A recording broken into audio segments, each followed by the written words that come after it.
கடற்கரைக்கு பக்கத்துல இருந்த அந்த பெரிய காட்டை பருந்து மகாராஜா ஆட்சி செஞ்சுக்கிட்டு வந்தாரு. அவருக்கு ஒரே ஒரு பொண்ணு. அந்த பொண்ணு பேரு பேபி. சின்ன வயசுலயே பேபியோட அம்மா இறந்ததால மகாராஜா பேபியை ரொம்ப செல்லமா வளர்த்துக்கிட்டு இருந்தாரு. ஒரு நாள் பருந்து மகாராஜா தன்னுடைய வீரர்களை கூப்பிட்டு இப்படி சொன்னாரு. வீரர்களே, என் பொண்ணு பேபி இந்த காட்டை சுத்தி பார்க்கணும்னு ரொம்ப ஆசைப்படுது. அதனால 4 வீரர்கள் பேபியை அழைச்சுக்கிட்டு போய் இந்த காட்டை சுத்தி காட்டிட்டு அழைச்சுக்கிட்டு வாங்க. இப்படி பருந்து மகாராஜா தன்னுடைய வீரர்களுக்கு உத்தரவு போட்டதும் அந்த 4 வீரர்களும் பேபியை கூப்பிட்டுக்கிட்டு காட்டை சுத்தி பார்க்க கிளம்புனாங்க. இப்படி போன பேபி அந்த காடை ரொம்ப ஜாலியா சுத்தி பார்த்தது. குளிர்ச்சியான தண்ணீர் ஓடிட்டு இருக்க நதியில நீர் குடிச்சது. பிறகு மரங்கள்ல பழுத்து தொங்கிட்டு இருந்த இனிப்பான பழங்களை சாப்பிட்டது. இப்படி ரொம்ப நேரம் காட்டை சுத்தி பார்த்த பேபி பிறகு அரண்மனைக்கு திரும்பி பறக்க ஆரம்பிச்சது. பேபி இந்த மாதிரி திரும்பி போயிட்டு இருக்கப்ப அது கழுத்துல போட்டிருந்த நெக்லஸ் கொக்கி கழுட்டுக்கிட்டு கீழே விழுந்தது. இப்படி பேபியோட நெக்லஸ் விழுந்த இடத்துல 2 பறவைகளோட வீடுகள் இருந்தது. அந்த 2 வீட்டுல ஒண்ணு கோரிக்காகத்தோடது, இன்னொன்னு சோனா குருவியோடது. பேபி கழுத்துல இருந்த நெக்லஸ் கீழே விழுந்தத தன்னோட வீட்டு வாசல்ல உட்கார்ந்திருந்த கோரிக்காக பாத்துடுச்சு. பிறகு கீழே விழுந்த அந்த நெக்லஸ் பக்கத்துல போய் உட்கார்ந்த கோரிக்காகவும் தன்னை யாராவது பாக்குறாங்களான்னு பாத்துச்சு. யாரும் பாக்கலன்னு தெரிஞ்ச உடனே அந்த நெக்லஸ் எடுத்துக்கிட்டு தன்னோட வீட்டுக்கு பறந்து போச்சு. ஆனா நெக்லஸ் கீழே விழுந்ததை கவனிக்காத பேபியும் பேபி கூட வந்த வீரர்களும் அரண்மனைக்கு போய் சேர்ந்தாங்க. அரண்மனைக்கு பேபி போய் சேர்ந்த உடனே பேபியோட கழுத்துல நெக்லஸ் இல்லாததை பருந்து மகாராஜா கவனிச்சுட்டாரு. வீரர்களே, பேபியோட கழுத்துல இருந்த வைர நெக்லஸ் எங்க? தன்னோட கழுத்துல நெக்லஸ் இல்லாத விஷயம் பேபிக்கு அப்பதான் தெரிஞ்சது. உடனே வீரர்கள் மறுபடியும் காட்டுக்குள்ள போய் எல்லா இடங்களையும் தேடி பார்த்தாங்க. ஆனா எந்த இடத்துலயும் நெக்லஸ் அவங்களுக்கு கிடைக்கல. வீரர்களே, உடனே காடு பூரா போய் இளவரசியோட கழுத்துல இருந்த நெக்லஸ் காணா போன விஷயத்த சொல்லுங்க. அதை கண்டுபிடிச்சு கொடுக்கறவங்களுக்கு தகுந்த சன்மானம் உண்டுன்னு சொல்லுங்க. கேளுங்க கேளுங்க, எல்லா பறவைகளும் கவனமா கேளுங்க. நம்ம காட்டு இளவரசி பேபியோட கழுத்துல இருந்த வைர நெக்லஸ் நேத்து நம்ம காட்டுல எங்கேயோ கீழே விழுந்துருச்சு. அத கண்டுபிடிச்சு கொடுக்கறவங்களுக்கு தக்க சன்மானம் வழங்கப்படும். இது பருந்து மகாராஜாவோட அறிவிப்பு. இந்த அறிவிப்பை கேட்ட காலுக்காகவும் பிறகு பறந்து தன்னுடைய வீட்டுக்கு போச்சு. காலுஜி, இங்க பாத்தீங்களா எவ்வளவு அழகான நெக்லஸ். கடவுளுக்கு நம்ம மேல கருணை வந்துதான் இந்த நெக்லஸ் நமக்கு கிடைக்கும்படி செஞ்சிருக்காரு. இப்படி ஒரு விலை மதிப்பில்லாத நெக்லஸ் எனக்கு கிடைக்கும்னு நான் கனவுல கூட நினைச்சது இல்ல. கோரி, இந்த நெக்லஸ் சாதாரண பறவைகளோட நெக்லஸ் கிடையாது. இந்த காட்டோட இளவரசி பேபியோடது. அதுவும் வைர நெக்லஸ். இது அரண்மனையோட வீரர்கள் இந்த நெக்லஸை இப்ப தேடிக்கிட்டு இருக்காங்க. அதனால தயவு செய்து இதை அவங்க கிட்ட ஒப்படைச்சிடு. இல்லன்னா சிறை தண்டனை கிடைக்கிறது மட்டும் இல்ல, உன்னால தாங்க முடியாத அளவுக்கு அடியும் கிடைக்கும். பயப்படாதீங்க காலுஜி, நான் ஒன்னும் இந்த காட்டுல இந்த நெக்லஸ போட்டுக்கிட்டு சுத்த போறது கிடையாது.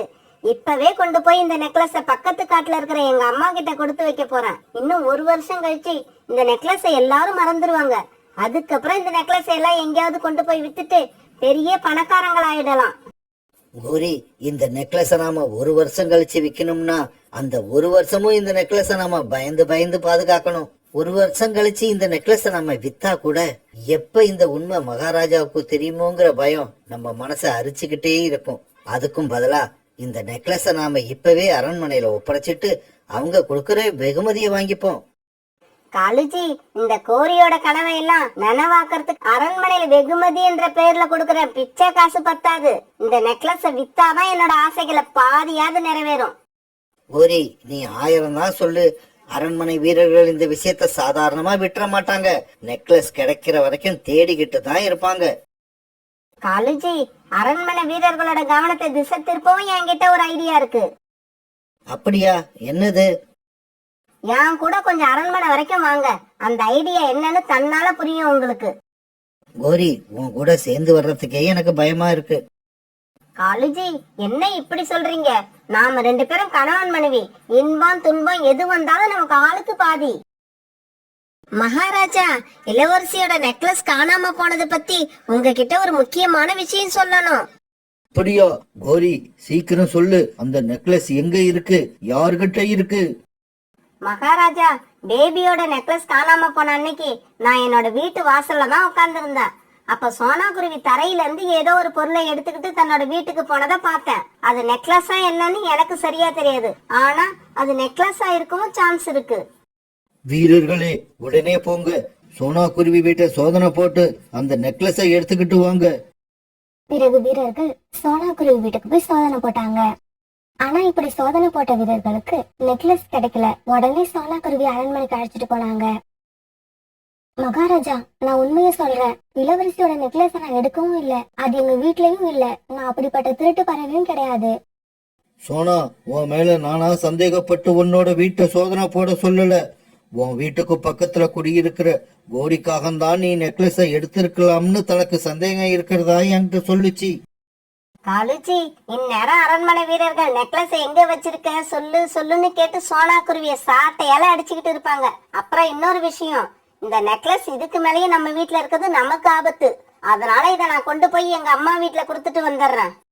கோரி, நீ சீக்கிரமா இந்த நெக்லஸை எடுத்துக்கிட்டு இங்க இருந்து கிளம்பு. நீ சொல்ற மாதிரி இந்த நெக்லஸ் இங்க இருக்கிற ஒவ்வொரு நிமிஷமும் நம்ம தலைக்கு ஆபத்து தான். பிறகு கோரிக்காங்க அந்த நெக்லஸ ஒரு பையில போட்டு எடுத்துக்கிட்டு தன்னோட அம்மா வீட்டை நோக்கி பறந்து போச்சு. அரண்மனையில இருந்து திரும்பி வந்த சோனா குருவி புறாவை போய் பார்த்தது. புறான்னா, வாழ்க்கையில இப்படி ஒரு அவமானத்தை நான் சந்திச்சதே இல்ல. அரண்மனையில நெக்லஸ் நான் எடுத்துட்டேன்னு என் மேல சந்தேகப்பட்டு இன்னைக்கு என் வீட்டை சோதனை போட்டாங்க. சோனா, மகாராஜா உன் மேல சந்தேகப்படுறதுக்கு காரணம் என்ன? எதை வச்சு அவங்க உன் மேல சந்தேகப்பட்டாங்க? கோரியக்கா தான் இப்படி ஒரு அபாண்டமான பழிய என் மேல சொல்லியிருக்காங்க. இதை நான் சும்மா விட போறதில்ல. கோரியக்காவை பார்த்து இப்பவே கேட்க போறேன். சோனா, கோரிய பார்த்து இதுக்கு நியாயம் கேட்கறதுல எந்த புண்ணியமும் இல்ல. நான் இன்னைக்கு பக்கத்து காட்டுக்கு போயிட்டு திரும்பி வர்றப்ப கோரிக்காக ஒரு பைய தூக்கிக்கிட்டு பக்கத்து காட்டுக்கு பறந்து போனதை பார்த்தேன். அதனால அந்த நெக்லஸ் கோரிக்காக எடுத்திருக்குமோன்னு எனக்கு ஒரு சந்தேகம் வருது.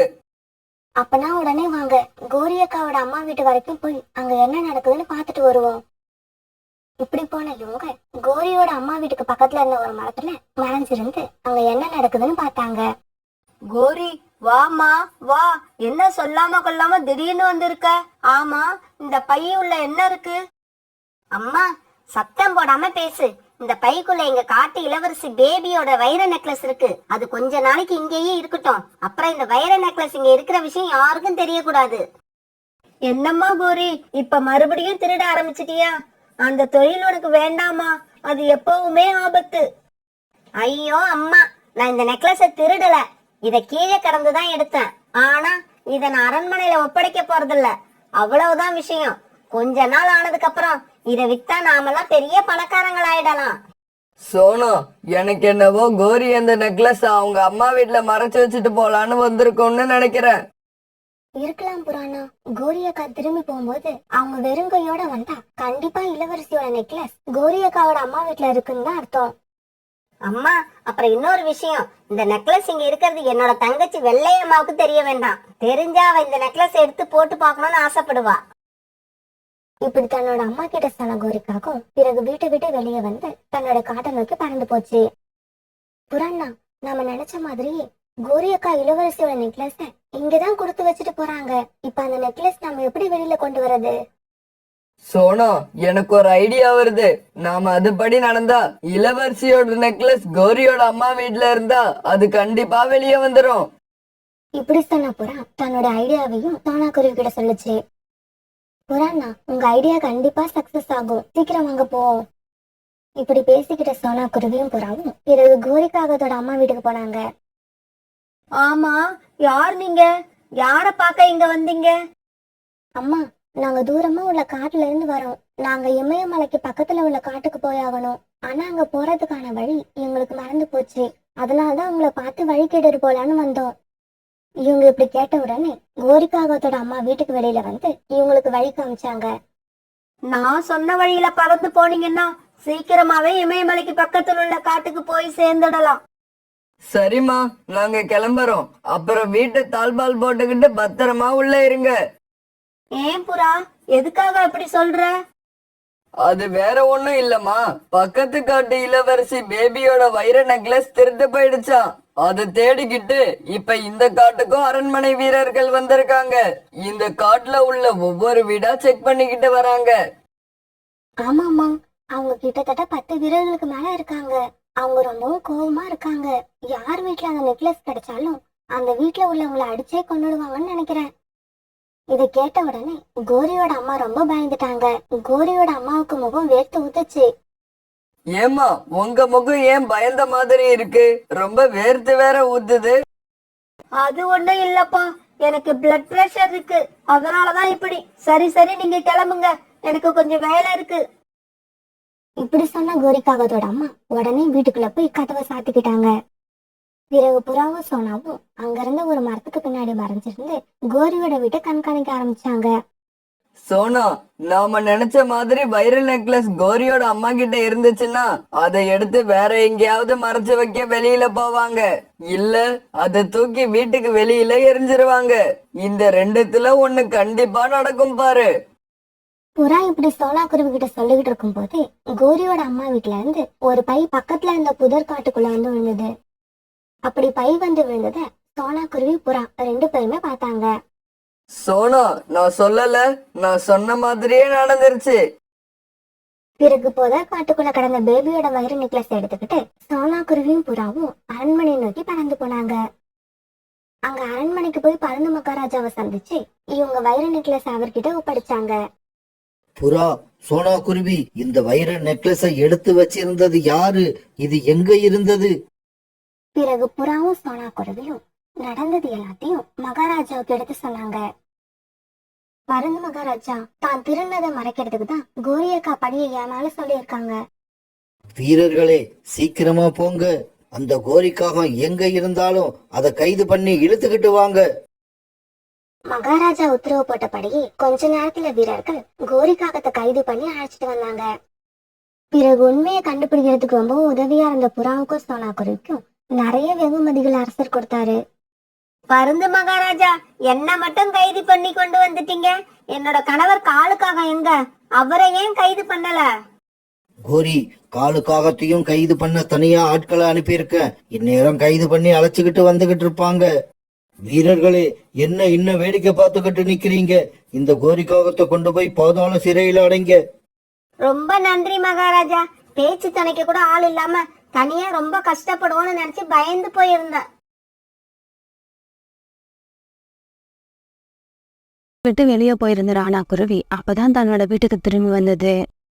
ராணாஜி, எனக்கு ரொம்பவும் தாகமா இருக்கு, நீங்க இங்க உட்காந்துருங்க, நான் போய் தண்ணி குடிச்சிட்டு சீக்கிரமா வந்துடுறேன். சோனா, அப்படி ஒன்னும் நீ அவசரமா வர வேண்டாம். பொறுமையா தண்ணீர் குடிச்சிட்டு மெதுவா வா. நான் எங்கேயும் போகாம இந்த முட்டைகளை பத்திரமா பாத்துக்கிறேன். பிறகு சோனா குருவி தண்ணீர் குடிக்கிறதுக்காக நதி பக்கம் பறந்து போச்சு.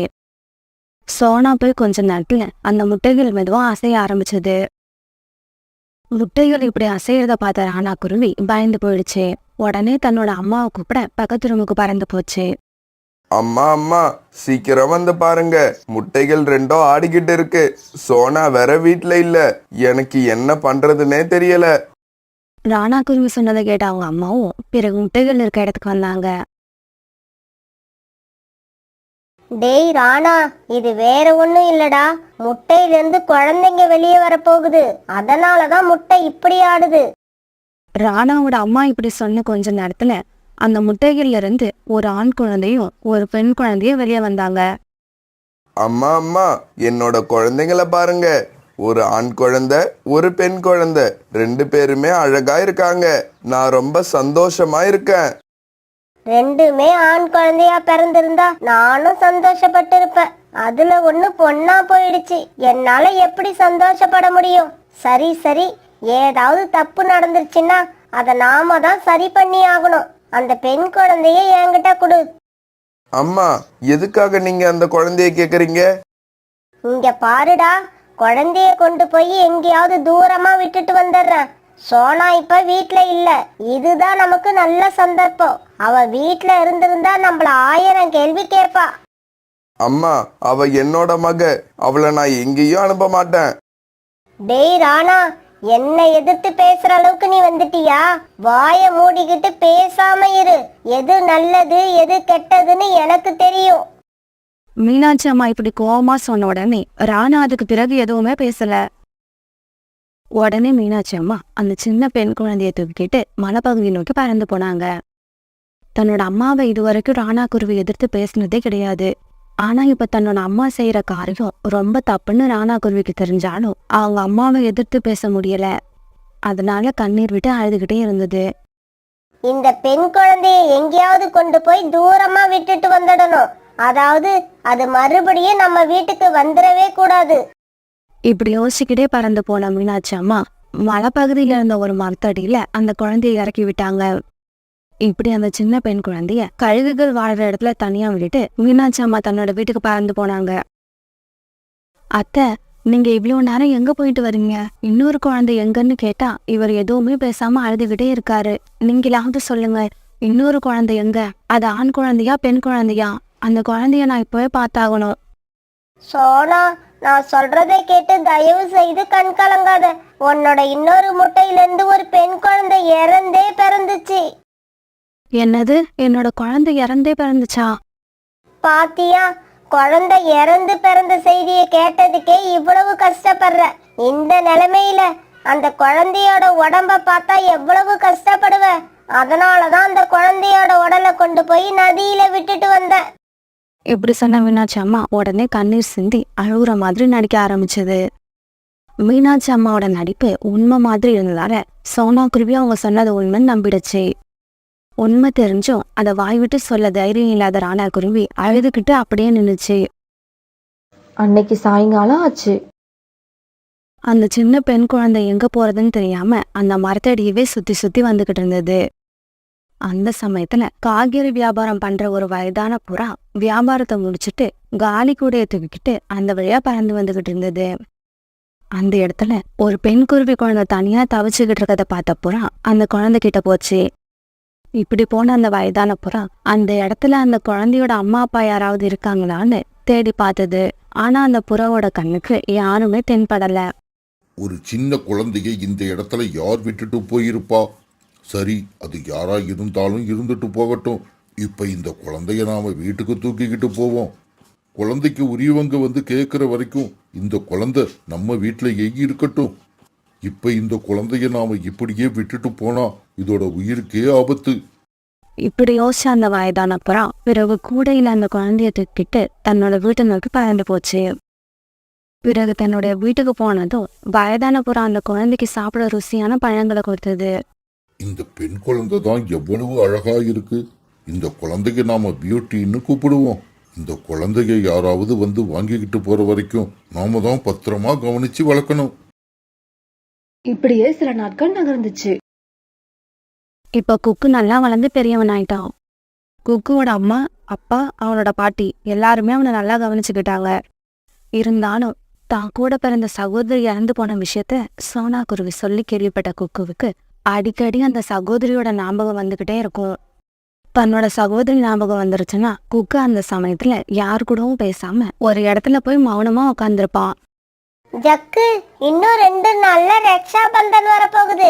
வாங்க, நாம ராக்கி விக்கிற கடைக்கு போய் ராக்கி வாங்கிக்கிட்டு வருவோம். ராஜி, ராக்கியை நாம வாங்க கூடாது. நம்மளோட அக்கா தங்கச்சிங்க தான் ராக்கி வாங்கி நமக்கு கட்டி விடுவாங்க. ஆமா, நமக்கு ராக்கி கட்டுறவங்களுக்கு நாம ஸ்வீட் பாக்ஸ் வாங்கி கொடுக்கணும். வாங்க, நாம எல்லாம் ஸ்வீட் கடைக்கு போய் நல்ல ஸ்வீட்டா வாங்கிக்கிட்டு வருவோம். இவங்க 3 பேரும் இப்படி பேசினதை கேட்ட குக்குக்கு தன்னோட சகோதரி ஞாபகம் வந்துருச்சு. உடனே அவன் கண்ணீர் விட்டு அழுதுகிட்டே நின்னான். டேய் குக்கு, ஏன் இப்படி அழுவுற? என்னாச்சு உனக்கு? மிட்டு, உனக்கு விஷயம் தெரியாதா? குக்குவோட சகோதரி பிறக்கும் போதே இறந்துட்டாங்க. அதனால குக்குவுக்கு இப்ப சகோதரியே கிடையாது. குக்கு அதை நினைச்சுதான் அழுவுறான். இப்படி பேசிக்கிட்ட குக்குவோட நண்பர்கள் 3 பேரும் பிறகு அங்கிருந்து பறந்து போனாங்க. குக்கு தன்னோட வீட்டுக்கு அழுதுகிட்டே போனான். டேய் குக்கு, என்னடா ஆச்சு? எதுக்கு அழுதுகிட்டு வர? பாட்டி, என்னோட நண்பர்கள் எல்லாருக்கும் ராக்கி கட்டிவிட சகோதரி இருக்காங்க. எனக்கு மட்டும்தான் இல்ல. நான் ரொம்ப பாவம் பண்ணனவன் போல இருக்கு. அதனாலதான் கடவுள் எனக்கு சகோதரியை கொடுக்கல. டேய் குக்கு, அப்படி இல்லடா. சகோதரி உள்ளவங்க தான் பாவம் பண்ணனவங்க. சகோதரி இல்லாதவங்க கொடுத்து வச்சவங்க. உன்னோட சகோதரி இறந்ததை நினைச்சு சந்தோஷப்பட்டுக்க. இல்ல பாட்டி, உங்களுக்கு ஒண்ணுமே தெரியல. நீங்க முட்டாள்தனமா பேசுறீங்க. இப்படி எல்லாம் பேசுனீங்கன்னா அப்புறம் நான் உங்க கூட பேசவே மாட்டேன். மறுநாள் பொழுது விடிஞ்சிச்சு.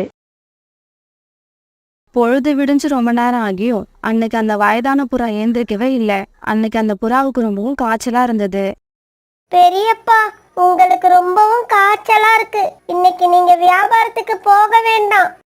பியூட்டி, இன்னைக்கு ரக்ஷாபந்தன், அதுக்கு வியாபாரம் பண்றதுக்காக நிறைய ராக்கி வாங்கி வச்சிருந்தேன். இன்னைக்கு அதை வியாபாரம் பண்ணலன்னா நாம போட்ட பணத்தை எடுக்க முடியாது. அதனால நான் இன்னைக்கு வியாபாரத்துக்கு போயே ஆகணும். பெரியப்பா, அத பத்தி நீங்க ஒன்னும் கவலைப்படாதீங்க. இன்னைக்கு வியாபாரத்துக்கு நான் போறேன். இருக்கிற ராக்கி எல்லாத்தையும் வித்துட்டு வரேன். பிறகு பியூட்டி இருந்த எல்லா ராக்கியையும் ஒரு கூடையில எடுத்து வச்சுக்கிட்டு வியாபாரத்துக்கு போச்சு. ராக்கி வாங்குங்கம்மா, ராக்கி. உங்களோட அன்பான சகோதரருக்கு கட்டிவிட என்கிட்ட அழகான ராக்கி இருக்கு. பிறகு அந்த மார்க்கெட்ல இருந்த நிறைய பேரு பியூட்டி கிட்ட வந்து ராக்கி வாங்கினாங்க. அன்னைக்கு சாயங்காலம் ஆச்சு. பியூட்டி கிட்ட இருந்த எல்லா ராக்கியும் வித்துடுச்சு. ஒரே ஒரு ராக்கி மட்டும்தான் பாக்கி இருந்தது.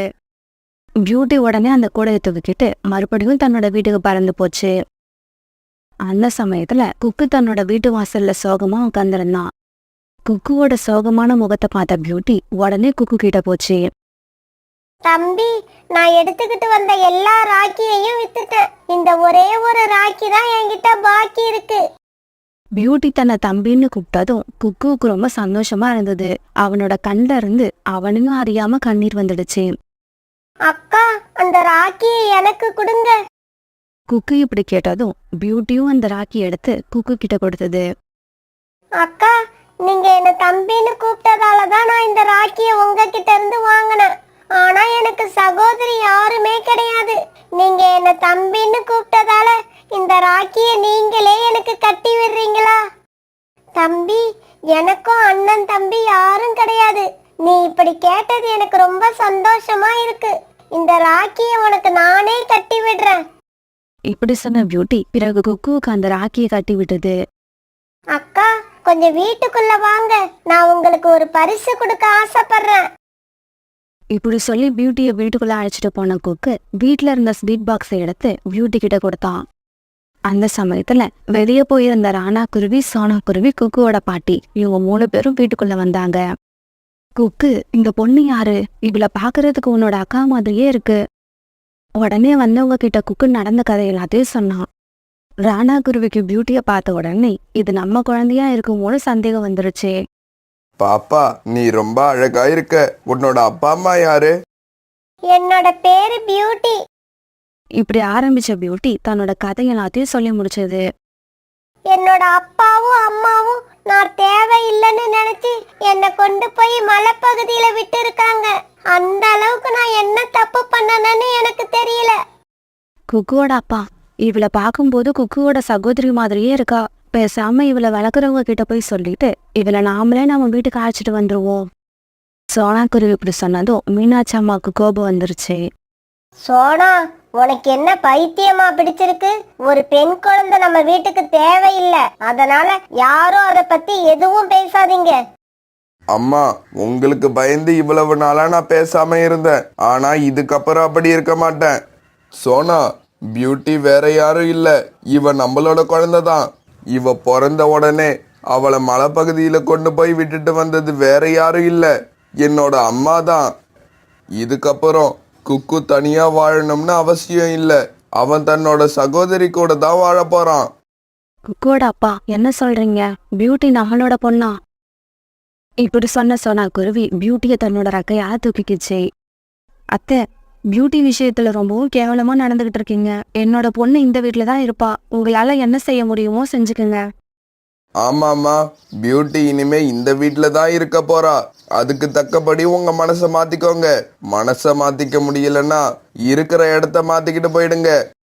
பிறகு சோனா குருவி, ராணா குருவி, பியூட்டி, குக்கு அந்த வயதான புறாவை பார்க்க பறந்து போனாங்க. உங்களை எல்லாம் சந்திச்சதுல எனக்கு ரொம்ப மகிழ்ச்சி.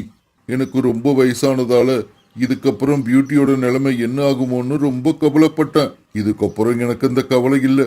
நீங்க தாராளமா பியூட்டியை உங்க கூட அழைச்சிக்கிட்டு போகலாம். ஐயா, நாங்க பியூட்டியை மட்டும் அழைச்சிட்டு போக வரல, உங்களையும் சேர்த்துதான் அழைச்சிட்டு போறோம். ஆமா, இந்த வயசான காலத்துல நீங்க மட்டும் தனியா இருந்து என்ன பண்ண போறீங்க? நீங்களும் எங்க கூட வந்துருங்க.